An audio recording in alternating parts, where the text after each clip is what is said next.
And I'm Kari Byron. Today we're setting up operations at Busch Gardens in Tampa, Florida, home to some of the wildest rides in the South. All right, Tori, so I have a question for you. All right, what? Have you ever had one of those dreams where you're just falling? They're so scary. 3 out of 4 people would admit to having nightmares about falling. Here at Busch Gardens, they have built the tallest freestanding drop ride in North America. There's nothing like it. It's called... Far one of the most terrifying rides I've ever ridden on. Whoa. My legs are so... Ride was, we weren't... Look at this. Before we even start going up, I'm kind of calm there. Oh, stop it. That's not your line. Look at, why did you stop breathing on the way down? At the Schlitterbahn Water Park in Kansas City, ride designers were faced with a ride that had gone completely out of control. Welcome to Thrill Factor. I'm Kari Byron. And that question is? I think I already know the answer to that. Oh, really? But before we get to this battle of the sexes, let's check out another totally bananas coaster in Southern California. Now, one of the wildest we found is called Goliath. It's a legendary coaster that has some of its riders crying uncle. For a fact, when you get on these rides, you start screaming like a banshee. Okay, my screaming, that's a coping mechanism. Well, I know you're all macho on the outside, but I know on the inside, your inner child is wetting his inner pants. Our goal is to find out whether men and women experience thrill rides in the same way. We want to see if there's a quantifiable difference in the way that the sexes handle the ride.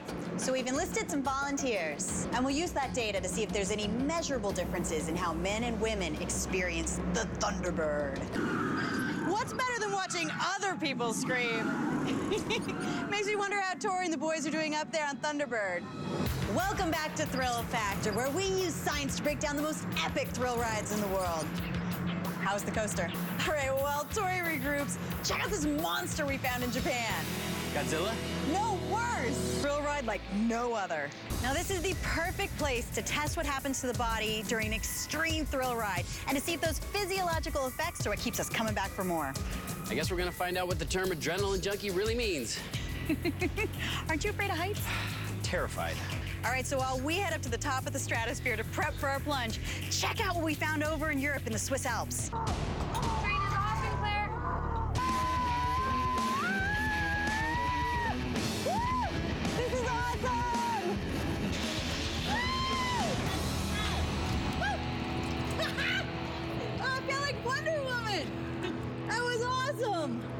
Woo! He jumped! Tori did it! Can you hear him screaming?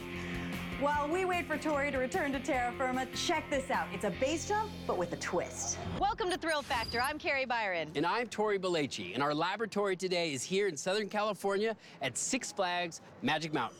That's more coasters packed into one park than anywhere in the world. How about you, Kari? You a big coaster fan? Well, I love the rush.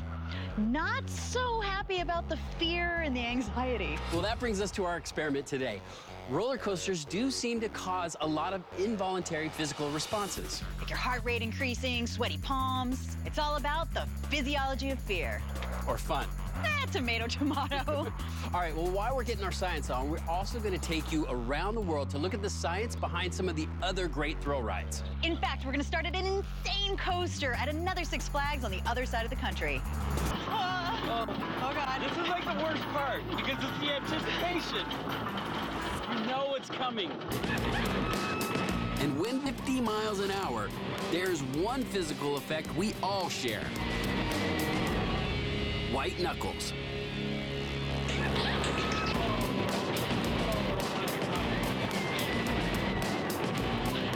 That's a really long ride.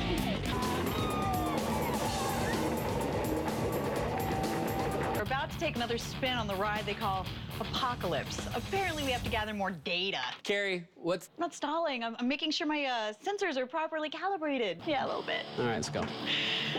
Okay. Kari, like me screaming my face off? Yeah, but I think the takeaway is this, that rides like the Apocalypse proves that there are amazing feats of engineering, physics, science, all with one ultimate goal. to scare the crap out of us. Exactly. Today we've set up operations at one of the most storied racetracks in America, the Sonoma Raceway in Sonoma, California. Today's experiment is all about taking control and pushing things to the edge. That's right, and where better to test that than behind the wheel here at the Sim Raceway Performance Driving Center. First, let's take a look at how some intrepid ride designers created a full-on racing experience on a roller coaster. In the meantime, let's take a look at how some maniac engineers figured out how to take riders from 0 to 149 miles per hour in 5 seconds flat. Yeah, you've got to scream, and the track, we're gonna measure your driving metrics, like your braking forces, your corner speeds, your top speed. And there were... You don't necessarily need 300 horses under the hood to get a red line dose of adrenaline. Nope. Check out this ride. This is it, are you excited? Are you kidding me? I get to drive an F3. This is gonna be awesome. All right, so this track is 2.53 miles all the way around, and I've talked to some of the people here. They said some decent times for an amateur like time of 1:45 and then a top speed of about 120. What do you think you're gonna do? If I got that time, I would be stoked. I just want to make sure I don't crash into any walls. Yeah, don't do that. Really trying to make this into a thrill ride, aren't you? Now, even though 150 and 116 are great numbers, man, you got a crash course at Sim Raceway in Sonoma, didn't you? Technically, that was a spin out, not a crash. Tomatoes. All right, so what did we learn? Welcome to Thrill Factor. I'm Kari Byron. Our testing brings us down to Southern California, and with relentless, awesome weather like that, it is no wonder that Wet n Wild Palm Springs is a great place to come cool your jets. And that right there, so I'm gonna need some baseline numbers. Are you ready to get on the slide? Get to work. That way? Okay. You ready? Scientific analysis of all the rides that crank up your adrenaline. And adrenaline is served by the bucketful on Millennium Force. We're not really focusing on G-forces. Our experiments are primarily about the force of friction. We have our baseline for speed or something a little more minimalistic. This is a high-tech suit. This is something you might see in the Olympics. High-tech swimwear in 3, 2, 1. All right, so what's your name? We are doing an experiment with friction, and mechanically speaking, one of the best ways to reduce friction is lubricant friction against the slide. We're gonna try sunscreen. Not all water park features are a straight shot like this one. Very serpentine experience. It's all about the curves. But today, we're experimenting with the straight slide. We want to see how you can maximize that linear speed. And our next variable is mass. Part of the fun of rides like this is the thrill of doing something seemingly risky without a seatbelt. Our next ride flies 75 feet above the ground and is seatbelt free. Now, when you're in the water park, you can't really change your body mass, but you can change your body position. So it's my turn to become the lab rat.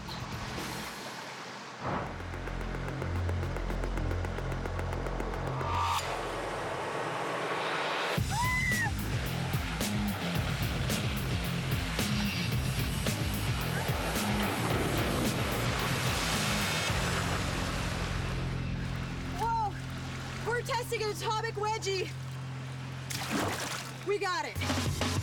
With my baseline speed on the books, I'm gonna go again, but only because it's in the name of science.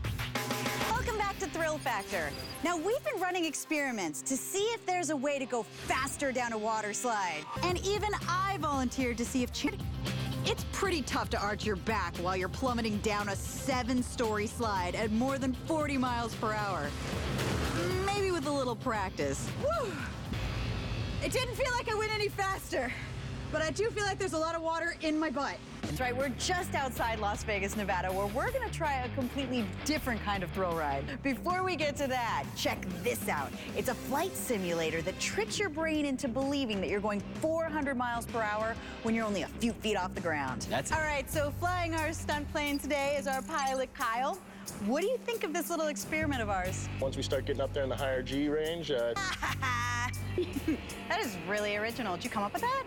I thought First, we don parachutes, because in doing what we're about to do... To find out how all those extreme G's affected his capacity to think. Man, that was crazy! I mean, I could barely understand what you were saying. Yeah, some of those texts were completely indecipherable. All right, well, the good news is we have the data, so now we can see what the G-forces did to my brain. I think I can tell you right now. All right, Tori, so what's the takeaway from this experiment?